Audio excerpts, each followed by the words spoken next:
fortunate to be here with two ladies who really do have a ton of expertise in helping people build their brand. So I won't do it justice. I'm going to allow you both to introduce yourselves. I guess I'll start. Hi, my name is Heidi Nazarudin. I'm a former influencer, and now I am the CEO of a marketing agency called Mark Media.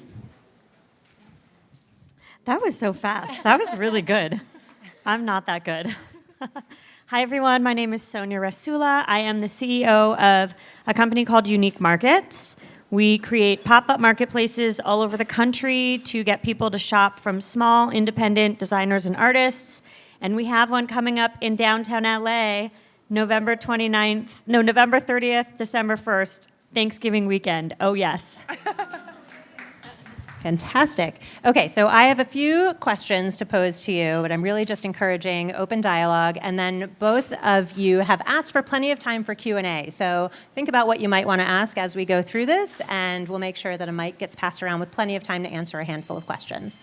In meeting both of you, I have learned the incredible importance of creating a style guide or a brand guide and a brand vision. And you've both done that very successfully for yourselves, and you pass that advice on to the folks that you work with. Mm-hmm. Can you describe a little bit about the importance of a brand guide and maybe some tactical things that the audience in the room can think about in building their own? Should I start? Okay. I'll take the next one. Okay. A brand guide for a company in 2019 is not just, logos and fonts and colors. It's actually also how do you portray yourself online digitally. And a lot of the companies that we work with, even my personal brand and my company, we call it a social media or digital guide that is a subset of that brand guide, which of course you have your logo and what your color palettes are and your fonts, but also how do you sound like? And it's really important as your company grow, even for you, to know, is your voice going to be positive? Even basic things like, is it going to be third person plural or is it going to be first person? Like, that's really important to be consistent. And also, how do you sound like as a personality? Are you going to be just professional? Are you going to be casual? So it's really important to have these things written down, and you can evolve and it can change as your brand evolves, but it's important to have a guideline so that everyone's on the same page and you don't sound schizophrenic online. Yeah, that's right. Consistency is key. Mm-hmm. Sonja? Yeah. Sorry, I just ate a granola bar upstairs. So it's interesting. How many people in the room do have a brand guideline, like a document? Awesome. Okay, that's awesome. That's more than usual, but that's still less than half. So for those of you who do not have a brand guideline, I would say go ahead and go home after this conference and Google, because Google is the key to life. Google is your best friend. Google is your best friend. And you can even see some of the large companies, like some companies like Tom's and Target and Zappos, sometimes they even have their brand guidelines, or at the very least their brand ethos. And so that's a good starting point to get inspiration for that. But the reason why it's so important to have brand guidelines, and again, it's not just a logo. You guys already have the logo. You already have your colors, or maybe you don't. And if you don't, you need to do that. And your fonts, you need to do that. But it really is about think of yourself as a company, not just you. Because right now it may just be you, but if you're successful, you will grow and you'll start to employ people and you'll start to advertise and you'll start to really get into it. And at that point, in order to react fast and quick to things that are coming at you, you need brand guidelines. Otherwise, you're just like, I don't know, we have to create an ad, or we got this opportunity and we don't really know what to do, and you're going to spend so much time just running. So who are you? Who are you speaking to? What tone do you need to have? And yeah, Google is a man's best friend. That's how I created my first brand guide 7 years ago. I have no clue what I'm doing. I just Google brand guide for bloggers, and 10,000 things popped up. Yeah. The room heard earlier from Kate Somerville, who was asked about how do you grow and build that brand from that foundation. When it gets so big, how do you maintain authenticity when it's no longer maybe you behind the handle? How do you maintain not just the consistency, but the authenticity? I'll go first on this one. So some of the time it is me behind the handle. I'm willing to admit. I think a lot of business owners, and that's the amazing thing about Instagram, is like you could actually be talking to a crazy famous celebrity because they are often in DMs, like themselves. It's kind of amazing. But I think that the best thing that you can do for your team or for someone that you bring on to start to do social and start to represent your brand really is to have those guidelines in place. Because if you don't have them, someone else is representing you. Everything from what they're posting and their comments, but to also the way that they respond to people in DM. Like, how do you want to be represented? Communication is so important these days. And so I would say, again, you can create a completely separate handbook for social. Again, going back to those brand guidelines that you create, but you always want to make sure that the people who are representing you are sticking with the voice and the tone of the company that you started. I think I can speak from first-person experience that your question hits home because when I started Mark Media 2.5 years ago, it was just me and my assistant, and now we're almost 50 people. And I remember when I had to let go, my co-founder was like, Heidi, we haven't posted in 2 weeks because you don't want to let go and you have no time. And we all know how that feels like because you're like, even you have the best marketing director, you're like, I wouldn't have said that. That's not what I ever said. I wouldn't have chose that photo. And you're always going to be in that situation. So, but it's important that as long as you have your brand guide, you have to let that person make their own choices.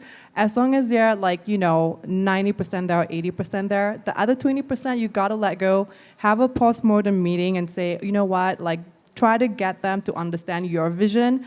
But the worst thing that you can do is take it away from them. And even our clients, I've seen this happen so many times. Like they hire an agency and then they are usually owners who are now ready. They thought they were ready to let go. And then my team takes over and they're like, I would never have chosen that photo. And I'm just like, listen, it's a process. You gotta give me time. I'm not you. And you have to relax. And the owners that I see that are able to understand that you have to give your team a chance to learn how to be you or your brand, they're the ones that are gonna succeed. And the ones that can't let go, they're gonna be, that always harass owner/entrepreneur CEO who are not doing important things because they're too busy trying to write Instagram captions. So, which is, I get it, I have that pain, but I have a therapist who also tells me, Heidi, don't look at your Mark Media Instagram, stop it. It's just a caption, move on. So for all of us who are, digitally like inclined to just hold on to our company handles, like my best advice is give your team space to breathe and let them do it, and it's gonna be fine. After all, it's only Instagram. No one's gonna, you're not doctors who are trying to keep, it's not life and death. That's why I keep telling myself, So yeah, that's my best advice. That's very good advice. And as you kind of turn over those keys to other people who are speaking on your behalf, how do you encourage brands to infuse personality, whether that personality is humor or just first person versus third person, like you said, Sonja? Like, how do you guide them through that conversation so that they do allow some learning and maybe what somebody at the very top would consider risk-taking?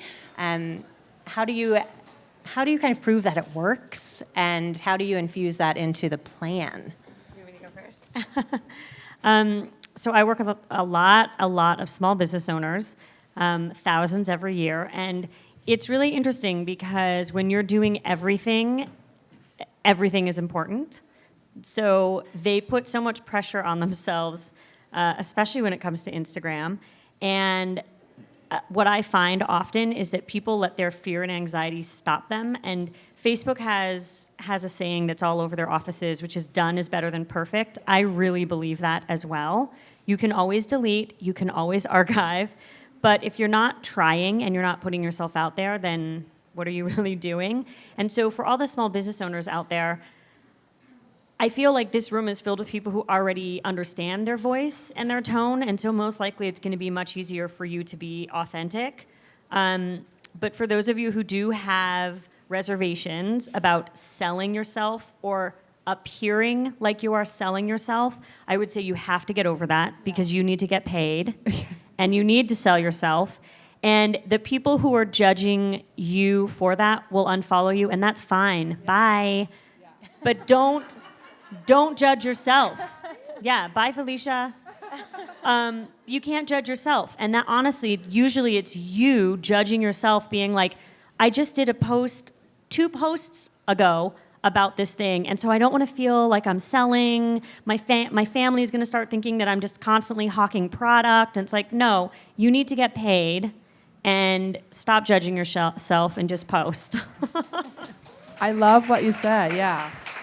Yeah. Sometimes I feel half my job being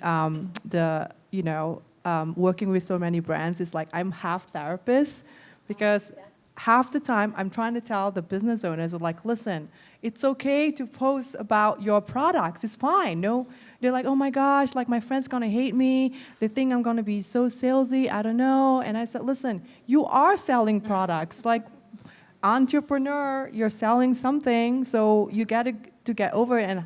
And again, this is my therapy side coming out. Those people that are not supporting you, you don't need them. Just stop thinking about or taking into account whatever they're saying to you, because they have their own insecurities they're projecting too. So you gotta stop like thinking about those friends or even family members who are not on your side, and just let it go and focus on the people that are supporting you. I have that same thing too. Trust me, when I first started being an influencer, I lost so many friends. They're like, oh, she's just trying to be this whatever. And then when I saw my agency, same deal. And you gotta let it go. So this is like the therapy part of BlogHer coming out. But I'll add too, because your original question I think is about the authentic part, which I forget. But being an entrepreneur is your authentic self. Yeah. But in between those posts about product or about what you're doing or what you're selling or how you're living, I think it's 100% okay to talk about all of the in-between stuff, which is the real life stuff. Yeah. So talk about the shitty stuff. Talk about the thing that happened to you in the morning that sucked. Also talk about your highs, but just let people know that you're a human being.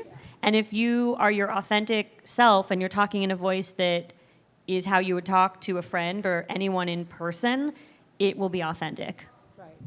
Yeah, and then tactical advice, if you're thinking, how much selling can I do versus how much non-selling, I say keep to the 20-80 rule or 30-70 rule, where 20%, yes, this is my product, this is what I'm selling, but maybe the majority of the time, talk about your life as well. I mean, you're still selling, but it's not like, oh my gosh, she's talking about how awesome her vitamins are again, whatever. So just be a real person. Just think of, if you were to follow you, how much of this do you want? Do you really want to know about how awesome your product is every single post? The answer is no. You probably want to hear about what you're doing outside of work, or how did you get the idea of, building your company? Just think like a person, and chances are you're going to have followers who are going to engage with you. I think that brings up an interesting point, because some people's metrics of success are, sure, based on product sales or whatever it is, your service that you're providing, but it's also about chasing the like. So how do you help encourage folks build engagement and build a loyal following without having such a severe focus on the likes? And part 2 of that is, how much focus is or should be on Instagram versus the other platforms? Do you encourage diversification across platforms? Can you speak a little bit more about the social media industry in that way? Regarding which channels you should follow, it really depends on where your audience is. Some people, naturally, their audience is going to be on Instagram. So, if you have limited bandwidth or limited resources, focus maybe a lot on Instagram, and then maybe Facebook or whatever other channels. If you feel let's say you have a lot of audience on Facebook, and for some reason, focus on that. And I have clients too that for some reason, a lot of their audience is on LinkedIn. So I tell them, let's focus a lot on LinkedIn. And that's really the answer, where the audience is. And also, it's really important to know how much time you have. If you have a lot of resources, you have a team, you can focus on all 5, 6, 7 social media platforms out there, go ahead. But if, let's say, you're starting out, you have you and an intern, really focus on 1 or 2 channels and really, understand how your audience work on those channels. And then, do what you can. And consistency is key. Don't be that person that's like, I'm going to do everything on all these channels, and then after 3 weeks, you burn out and you hate yourself and you don't post on social for the next 6 months. I've seen that happen so many times. So if you're only one person and you only have so much time, you do what you can and think about consistency rather than trying to burn out. Yeah. Yeah. I mean, likes are going away, so which is awesome. So I don't think chasing the likes will be as important, which is interesting because everyone here in the room is probably making their living through a bunch of avenues. One of them is Instagram. But for the general health of the human population, and like we're all adults, but my brother-in-law is a principal, like kids and children, the whole idea of likes and being liked is like affecting the human race. So I think it's a good move on them to take away the likes. I think I completely agree. You're only one person. Concentrate on the 1 or 2 avenues that seem to be working for you. But the thing that we talked about upstairs that I think is really important is I believe that you need to own everything that you're doing. And you don't own whatever you're doing on social media channels. If you're blogging and you have your own blog and your website, you own all of that content. That is something that no one can take away unless you like stop paying for the URL by accident. I've had that happen before. So really think also about like the content and the amount of time that you're putting out to some of these other channels. While they can help fuel the business, I believe you need to direct that audience to then what you own, which is email marketing because you can capture an email address, or SMS. People are doing a lot of text stuff now. I always try to get their emails. I don't care. Always get the email. Yeah. Always get the email.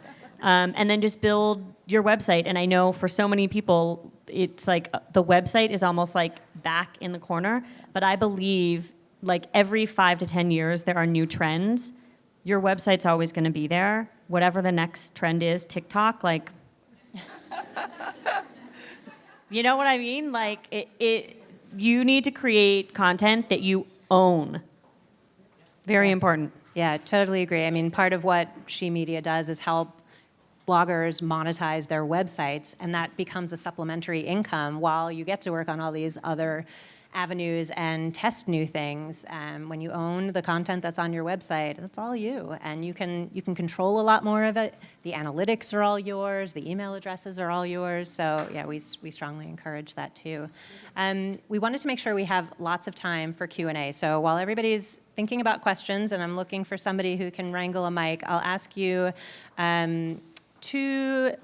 one big question, I guess. One is, who's doing things really well? What accounts do you really appreciate, or brands that you really appreciate are doing things well, and that you follow? And do you look for either industry advice or just brand advice, other than Google, in addition to Google? 2 brands that I think are doing really well on social right now that I love is Wendy's Twitter account. I mean, they slay. And I don't eat Wendy's only because I can't find one near me. But like every time, like when I go on Twitter, like whoever's behind Wendy's Twitter, like I'm sure if she would even negotiate her contract where every burger that she sold, like she would be like a billionaire right now, because the Twitter's hilarious. Like they throw shade at Burger King and McDonald's, and it's like they're starting a fight. I'm like, this is awesome, And even if you don't care for Wendy's, you're gonna follow that account because it makes you laugh. And so that's like social media, like Olympic level social media right there. And I think another account that I love for Instagram is Ritual Vitamins. Like they are so on trend with the memes. Like, in fact, sometimes like when I watch, let's say, the Oscars, I go like, ooh, what is Ritual saying about like Beyonce's costume? It's just like they're so relevant, even though they're selling something that is boring AF, vitamins, like, but but it's like they make it sound so fun, and you almost want to buy vitamins. Like, I'm gonna buy this. Like, it's so fun. So that it's working when you don't care for the product, but you follow it, and then you realize you're buying the vitamins. I bought the vitamins. Okay, finally. That's great. You're like, I follow them so much, I might as well buy it. So then you know it's working. I don't know how many gullible women are like me, right? So it's like that's social. that's those are two accounts that I love. Those are that I great think, examples. Yeah, that I follow and I love. So I love Lizzo. Yes. I feel like she's like the bright spot of sun in my day every day. I don't know if, I guess, yeah, her account's really good because clearly I love it. So the people that I follow that I love, I rarely follow celebrities. I pretty much do not follow any celebrities. Oddly, I follow J-Lo and Lizzo, and I love them both. And I think it's because they're authentic, they're really funny, and they're just crazy. And that's a great combination. I like accounts that give me a behind-the-scenes glimpse at what their lives are like. And most of the people that I follow are my vendors and small business owners, so you guys. And I love seeing like the behind the scenes and seeing the little wins that people make, or if they get a deal and they sell to Urban Outfitters. Like watching someone's journey to me is really powerful, and I like that. So pretty much most of the people that I follow are small business owners. I feel like there was a second part to your question, but now I can't remember it. I think we're going to So, skip it in womp womp. favor of better questions from the audience. There's somebody back there. While we're getting a mic to her, I was going to say an account I really like is at Unique Markets. Well done. See?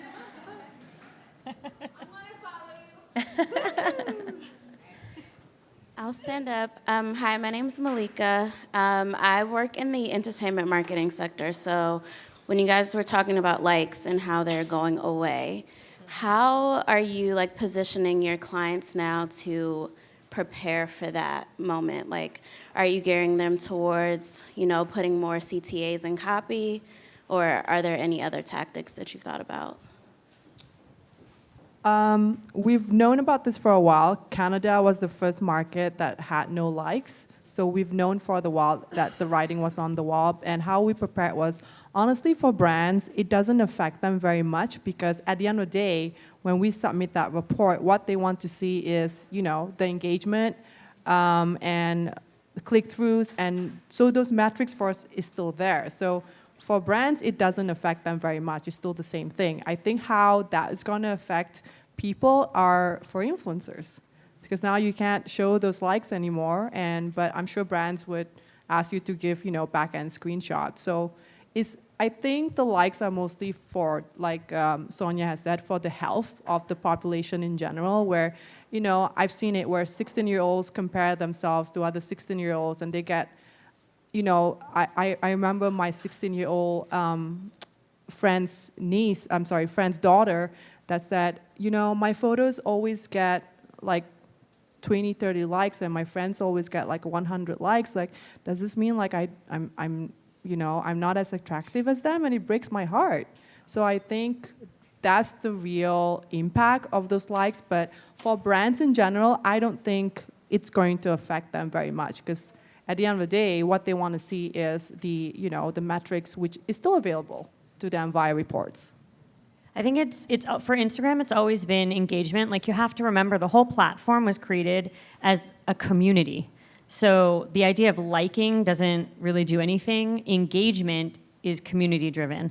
And so for your clients, like, as long as they are, I think you just keep doing what you've been doing, to be perfectly honest. As long as you're posting great photos, or if they're not great photos and that's your thing, like that's your thing. Because there are a lot of accounts that don't post great photos, but they're funny, and they're like totally pixelated, but they're funny. Just keep doing what you've been doing, and I think just the important thing is engagement, because that is where Instagram places a lot of importance, and the way that you can grow your reach by them showing more people your posts is engagement. So you need people to actually comment on the photos. That's the big key to everything, is commenting and engagement.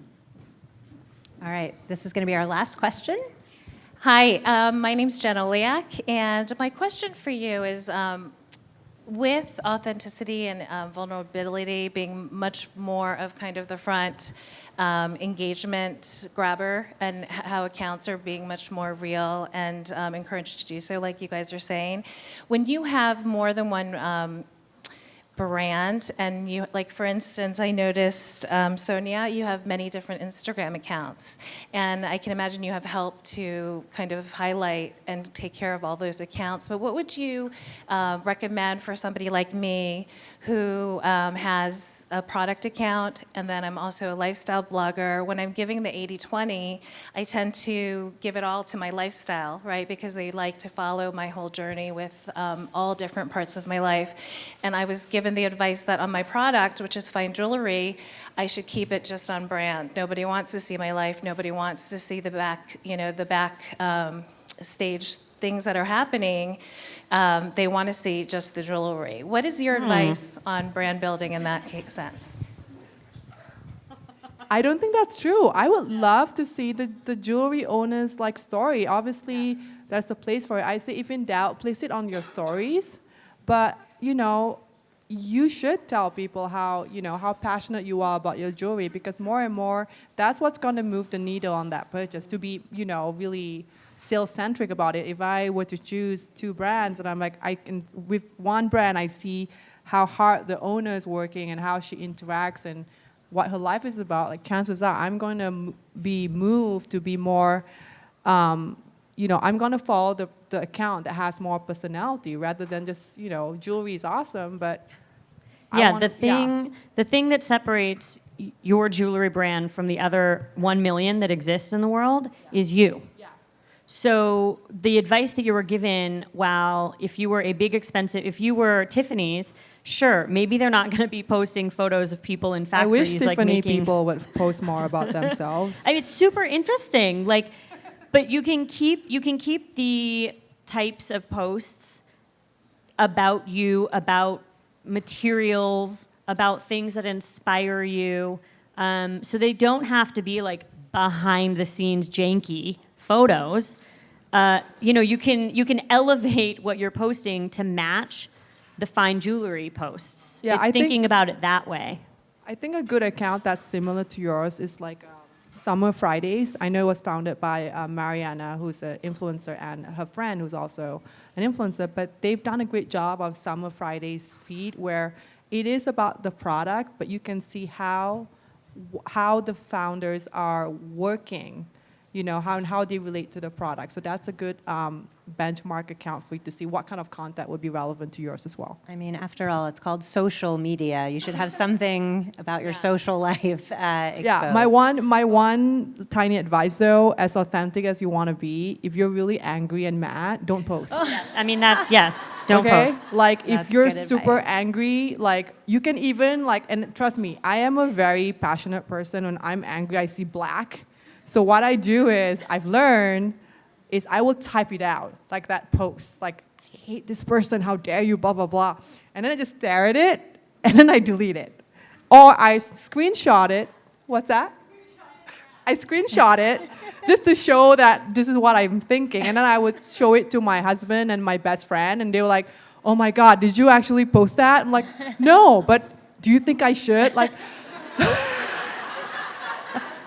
Fantastic. and then they're like, let's go home and chill and, Right. take a deep breath, whatever. And then you realize the next morning, thank God I didn't post that. Perfect. Sometimes I even show my attorney, who's also my good friend, and she's like, Heidi, do not. And then I don't. Wonderful. Thank you, ladies, so much. This has been awesome.